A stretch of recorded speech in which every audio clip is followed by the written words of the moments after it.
नमस्कार। आज थर्ड आई न्यूज का कारवां पहुंचा है मुरादाबाद। फरवरी के पहले सप्ताह में केंद्रीय बजट जारी हुआ था, जिसमें वित्त मंत्री ने आम जन के लिए तमाम तरीके की घोषणा करी। कई लाख करोड़ की बात हुई। वहीं अब 18 फरवरी को उत्तर प्रदेश का बजट आने वाला है। आज हम खड़े हैं पीतल नगरी मुरादाबाद में। हमारे साथ जो पीतल आर्टिजन से उससे जुड़े लोग हैं और पीतल इंडस्ट्री को पिछले काफी समय से जो लोग समझ रहे हैं, उनकी क्या दिक्कतें हैं, उनके सामने क्या क्या मांगे हैं, वो सरकार से रखना चाहते हैं। तो उनके दिल की बात जो है, उनके मन की बात सरकार तक हम ले जाने के लिए उनके पास आए हैं। आजम भाई, थर्ड आई न्यूज से बात करने के लिए आपका बहुत बहुत शुक्रिया। थोड़ा अपने बारे में बताइए और फिर हम ब्रास इंडस्ट्री। मेरा नाम आजम अंसारी है। मैं मुरादाबाद ब्रास कारखानेदार एसोसिएशन का चेयरमैन हूँ जी। और मुरादाबाद के जो पीतल के कारीगर हैं, आर्टिजन्स हैं, उन लोग की प्रदूषण रखते हैं, सरकार तक उनकी बात पहुंचाने का काम जी। हमारा प्रयास रहता है कि वहाँ के जो कारीगर हैं उनकी समस्याओं का समाधान।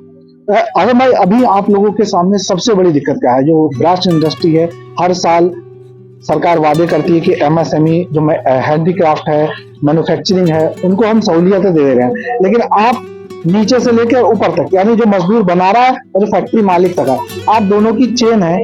आपको क्या लगता है, ये चेन सही से चल रही है या चेन अब ब्रेक हो गई है? देखिए, पूरी दुनिया में कंपटीशन का दौर है। हमारा दुनिया से मुकाबला है।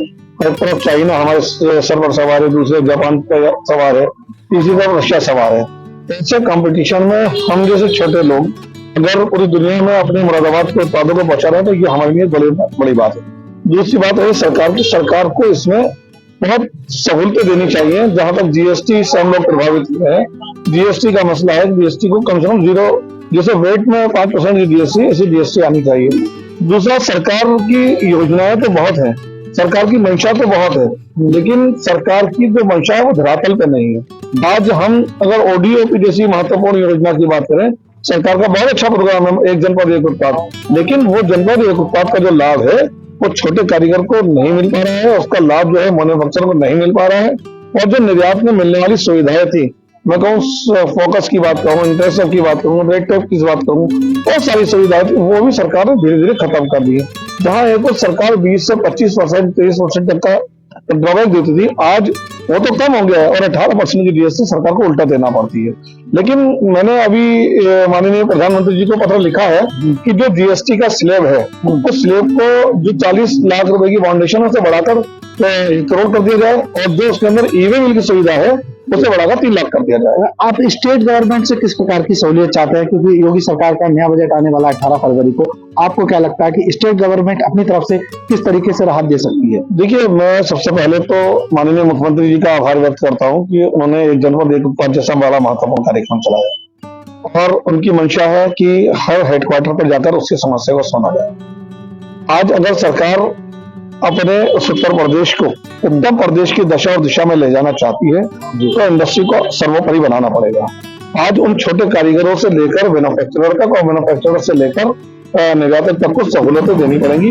आज हमारे सर पर जो लायबिलिटी है, कभी भी आगे पोल्यूशन के लोग कारखाने को बंद कर देते हैं, जीएसटी के लोग अलग अलग तरीके से काम कर रहे हैं। मैं समझता हूँ उन सुविधाओं में हमें सुविधाएं देनी पड़ेंगी। उसके उपरांत निश्चित रूप से इस इंडस्ट्री में कई तरीके की समस्या। हमारे साथ एक और साथी हमारे नुमान भाई, आप ब्रास इंडस्ट्री से कब से जुड़े हैं? और अब जब 18 फरवरी को अभी आपने केंद्रीय बजट देखा, आपको उत्तर प्रदेश सरकार से क्या चाहिए? मुरादाबाद के पीतल की जो चमक है उसे और बढ़ाने के लिए क्या चाहिए? देखिए, मैं 3rd जनरेशन हूँ। मेरे फादर, उनके फादर जी, सब लोग इसी हैंडीक्राफ्ट इंडस्ट्री में काम करते चले आए। वो क्या रहा है कि जो हमारे बुजुर्गों ने जो फाइट लड़ी थी अपनी इंडस्ट्री को बचाने के लिए, सेफ करने के लिए, 1971 में उत्तर प्रदेश के राज्यपाल अकबर अली साहब थे। वो मुरादाबाद कारखाने में विजिट की उन्होंने। यहाँ की जो कारखानेदारों की समस्याएं थी उनको जाकर मौके पर देखा और उस टाइम पर उन्होंने टैक्स में छूट दी थी जब टैक्स लग रहा था। और उसके बाद वैट लगाया जो पूर्व मुख्यमंत्री बहन कुमारी मायावती जी ने, तब उसमें वैट में हम लोगों ने करा तो 5% वैट लगा। मगर जब ये 2014 से ये जो सरकार बनी है अब हमारी, इसमें जीएसटी में शामिल कर दिया गया, इसमें जिसमें 12%, 18% की दरें कर दी गई जी, जो कि बहुत ज्यादा है, 4 गुना हो गई। उसकी वजह से बहुत ज्यादा लोगों को परेशानी होती है। अपना पैसा जीएसटी में फंसा के रखना पड़ता है, फिर रिफंड देना पड़ता है। दूसरा, पूजा के आइटम्स पर कोई टैक्स नहीं था। स्टेट गवर्नमेंट की तरफ से किस प्रकार की सहूलियत आप लोग को अगर मिल जाए तो आपको लगता है कि हाँ और थोड़ा कुछ बेहतर हो? देखिए, स्टेट गवर्नमेंट की तरफ से जो कॉमन फैसिलिटी सेंटर है वो बने। यहाँ पर मुरादाबाद में इंडस्ट्रियल एरिया नहीं है आज तक। आप देखिए, आप मुरादाबाद में घूमे होंगे अभी, जो पुराने शहर में लोग काम कर रहे हैं, कारखानेदार कारीगर, वो अपने अपने घरों में कर रहे हैं जी। अगर उनको एक अच्छा स्थान उपलब्ध करा देती सरकार, तो जो हमारी पॉल्यूशन की कार्रवाई, विद्युत विभाग की कार्रवाई, बहुत सारे विभाग उन्हें आन के समय समय पे नोटिस देते हैं या उन्हें परेशान उनको करते हैं, उससे वो बच जाते और उनका काम भी एक अच्छे तरीके से होता और हमारी प्रोडक्शन भी बढ़ती। वो चीज कहीं नहीं है। जैसे हम लोग बाहर जाते हैं तो मतलब इस बार जो मुझे लग रहा है कि आप लोग की मांग है कि मुरादाबाद के लिए स्पेशल जोन बनाया जाए इंडस्ट्रीज के लिए। इंडस्ट्री के लिए तो बनाया था SEZ UPSIDC ने जी, मगर वो कस्टम बाउंडेड है। वहाँ प्रॉब्लम ये है कि वो सिर्फ निर्यातकों के नहीं है, एक्सपोर्टर्स के लिए। हम चाहते हैं आम लोगों के लिए, जो एक छोटा कारीगर है जिसको 100 गज जगह चाहिए, 50 गज सिर्फ चाहिए। हम बड़ी इंडस्ट्री की बात नहीं कर रहे, बड़े आदमी के पास तो बैंक का ही पैसा है, लोन मिल जाता है, उसे तो हर जगह सहूलियत मिल जाती है। प्रॉब्लम है छोटे आदमी को, जिसके पास कोई क्रेडिट अपना बैंक से लेने के लिए कोलेटरल सिक्योरिटी नहीं है, उसके पास वो नहीं है कि वो अपना कहीं से ले पाए लोन। छोटे कारीगर और जो छोटे उद्योग हैं, जो उद्योग चला रहे हैं, उनको काफी राहत। सर अपना नाम बताइए। मेरा नाम साजिद मंसूरी है जी। साजिद, पीतल बस्ती दस्तकार एसोसिएशन का जनरल सेक्रेटरी। आप बताइए कि सबसे बड़ी जो दिक्कत है इस समय पीतल इंडस्ट्री की वो क्या है, और 18 फरवरी को जब योगी सरकार अपना नया बजट ला रही है तो आप लोगों की पहली डिमांड क्या है? हमारे पास सबसे बड़ी दिक्कत इंडस्ट्री में आज की टाइम में कारोबार की है जी। हमारे अभी एक साथी ने कहा कि इंडस्ट्रियल एरिया आर्टिजन के लिए होना चाहिए। इंडस्ट्रियल एरिया अगर उत्तर प्रदेश सरकार अपने नए बजट में मुरादाबाद के अंदर आर्टिजन को अगर दे देगी तो भी वो दिक्कत का सामना करेंगे, क्योंकि मुरादाबाद आज कारोबार से मजदूर यहाँ का जो 80% इंडस्ट्री के अंदर इन्वॉल्व है वो आर्टिजन का है जी। एक्सपोर्टर्स और छोटे कारखानेदार मात्र 20% है। एक्सपोर्टर्स अगर ऑर्डर देता है तो छोटे कारखानेदार को देता है और कारखानेदार ऑर्डर आर्टिजन से तैयार कराते हैं। तो आर्टिजन मुरादाबाद की बैकबोन है इस इंडस्ट्री की।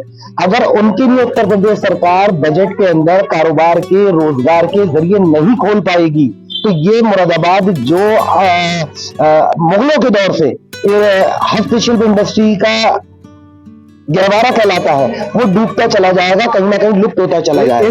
एक बात और आती है कि हमने कई लोगों से पहले ही बात करी है मुरादाबाद में, तो एक लोगों को बहुत बड़ा कहना है जो इसमें कारीगर थे, परफेक्ट जो कारीगर थे, 2016 में जब नोटबंदी हुई और उसका GST हुई तो एक बहुत बड़ी लाखों की संख्या में लोग बेरोजगार हो गए और वो पलायन कर गए। तो उसका नुकसान मुरादाबाद इंडस्ट्री को उठाना पड़ रहा है या नहीं, आपको क्या लगता है? बिल्कुल 1000% उठाना पड़ रहा है, मगर आज तक हम लोग इस कंडीशन में इस सोच तक नहीं पहुंच पाए कि नोटबंदी के बाद ये परेशानी हमें क्यों उठानी पड़ी है। और इस परेशानी की सबसे बड़ी वजह बनी है GST, क्योंकि जब तक ये वैट की शक्ल में था तो हम किसी और राज्य से अगर धंधा करते थे, बिजनेस करते थे, तो 5% उत्तर प्रदेश सरकार को हम वैट देते थे और 5% अन्य प्रदेश को वैट देकर 10% टैक्स की शक्ल में देकर के हम उत्तर प्रदेश या मुरादाबाद से बिजनेस किया करते थे। आज केंद्र सरकार और उत्तर प्रदेश सरकार ने उस टैक्स को जस्ट डबल 18% पर ला करके खड़ा कर दिया है, जिसकी वजह से लोगों की रीढ़ की हड्डी टूट चुकी है। GST में निश्चित रूप से खामियां हैं, सरकार में बैठे लोगों ने भी इस पर चिंता जताई है, लेकिन हम एक स्पेसिफिक एक उत्तर प्रदेश सरकार को लेकर बात कर रहे हैं। आप चूंकि उत्तर प्रदेश निवासी हैं, आप इस इंडस्ट्री से जुड़े हैं, तो उत्तर प्रदेश सरकार से आप क्या मांग करेंगे? कोई एक मांग जो बहुत जेन्युइन हो, जिससे आम कारीगर से लेके और जो उद्योग चला रहे पीपल उनको भी कुछ मुनाफा हो। हमारे परम आदरणीय मुख्यमंत्री योगी आदित्यनाथ जी बार बार ये बात का अनाउंस करते हैं और ये मीडिया के थ्रू दिख भी रहा है कि वो बाहर का उद्योग और कैपिटलिस्ट लोगों से यहाँ इंडस्ट्री लगाने की बात कर रहे हैं, मगर इसमें उत्तर प्रदेश सरकार को सबसे पहला रिलीफ ये देना पड़ेगा जो 9% GST में टैक्स उत्तर प्रदेश सरकार लेती है उसे 4.5% कर जी। अगर आप कंपटीशन की बात करते हैं, इसमें चाइना हुआ, जापान हुआ, इंडोनेशिया हुआ, हांगकांग हुआ, ये लोग अपने आर्टिजन्स लोगों को कहीं ना कहीं टैक्स में डिबेट और छूट देते हैं, जिसकी वजह से वहां का उद्योग दिन प्रतिदिन बढ़ रहा है। अगर सरकार वाकई इसके लिए सोच चुकी है और चिंतित है तो उसमें उसे टैक्स में डिबेट देना जरूरी है, अदरवाइज यहाँ का उद्योग रेगुलर डूबता चला जाएगा। फिलहाल अगर एक ही ये मांग माननीय मुख्यमंत्री योगी आदित्यनाथ जी द्वारा पूरी कर दी जाती है आर्टिजन की, तो वो देखेंगे उन्हीं के इसी कार्यकाल में जो बचा हुआ है उसी के अंदर मुरादाबाद दिन दुगनी और यहाँ के आर्टिजन रात दुगनी तरक्की करने पर आमादा हो जाए। जी निश्चित रूप से जो पीतल उद्योग है और पीतल कारीगर हैं, पीतल उद्योग से जितने भी लोग जुड़े हैं, नीचे से लेके ऊपर तक सबसे बड़ी दिक्कत जो है जीएसटी की है और जो अलग अलग तरीके के कर है और इंडस्ट्री का एकीकरण नहीं है, उस वजह से कई तरीके की समस्याएं सामने है। तो इन लोगों की सिर्फ एक ही मांग है कि राज्य जो अपनी तरफ से सहूलियतें सबसे अधिक दे सकती है वो दे, ताकि जो पीतल की निखार है वो सोने की तरह फिर से बाहर ला सके। इस तरीके की और भी खबरें देखने के लिए हमें लाइक कीजिए, सब्सक्राइब कीजिए। अगर आपको भी लगता है कि इस विषय पर कवरेज होनी चाहिए तो हमें कमेंट बॉक्स में लिख सकते हैं। फिलहाल बने रहिए थर्ड आई न्यूज के साथ।